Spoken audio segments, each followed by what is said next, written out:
Hey guys, today I'm going to show you how to set up a subscription on Squarespace.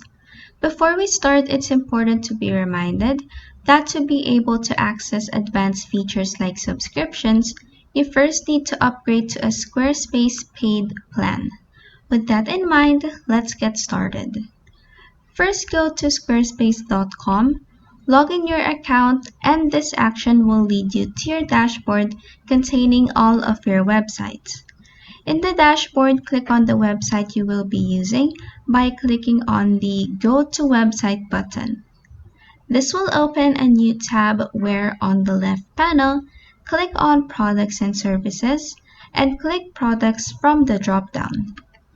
In this new tab showcasing all your products, look for your selected product, click on the three-dot icon at the far right, then click on Edit from the drop-down menu.